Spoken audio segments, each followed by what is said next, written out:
కామారెడ్డి జిల్లా జుక్కల్లో నిజాం సాగర్ ప్రాజెక్టును ఎమ్మెల్సీ కవిత సందర్శించారు. నిజాం సాగర్ ప్రాజెక్టు ద్వారా రైతులకు ఏమాత్రం లాభం లేకుండా పోయిందన్నారు.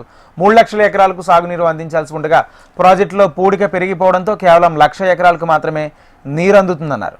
నిజాం సాగర్ అంటేనే తెలంగాణ రాష్ట్రానికి వారసత్వ సంపదని 1923లో కట్టినటువంటి ప్రాజెక్టు 100 సంవత్సరాలు పూర్తి చేసుకుందని తెలిపారు. ప్రాజెక్టులో పూడికను తీసివేసి సాగు భూములకు నీరందించే విధంగా చూడాలని కవిత అన్నారు. ఒక వారసత్వ సంపద 1923లో కట్టినటువంటి ప్రాజెక్టు 100 సంవత్సరాలు పూర్తి చేసుకొని ఇప్పటికీ కూడా అందరికీ తెలంగాణ ప్రజలకు ప్రత్యేకించి బాన్సువాడ నియోజకవర్గానికి 60,000 పైచిల్కు ఎకరాలకు నీళ్ళు ఇస్తున్నటువంటి ప్రాజెక్టు. అయితే పేరుకి ఇది జుక్కల్లో ఉన్న జుక్కలకు మాత్రం 1 ఎకరానికి కూడా నీళ్ళు వచ్చేటటువంటి ఆస్కారం ఉండదు. ఈ ప్రాజెక్టు కట్టింది జుక్కల్లో అయినా బాన్సువాడకు ఇతర ప్రాంతాలకంతా కూడా మంచి ఉపయోగమైన ప్రాజెక్టు.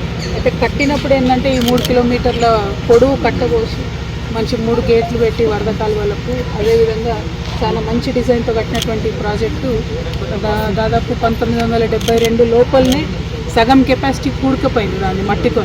అయితే 1972లో ఒక్కసారి రిపేర్ చేసినప్పుడు మొదలు 30 టీఎంసీలు ఉన్నది, తర్వాత 11 టీఎంసీలకు పడిపోయింది.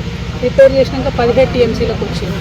కానీ అప్పటికి ఇప్పటికి కూడా మళ్ళీ మట్టి పేరుకపోయి కూడుకుపోయి చాలా తగ్గిపోయినటువంటి పరిస్థితి. సో వర్షం వచ్చినట్టుగా నీళ్ళు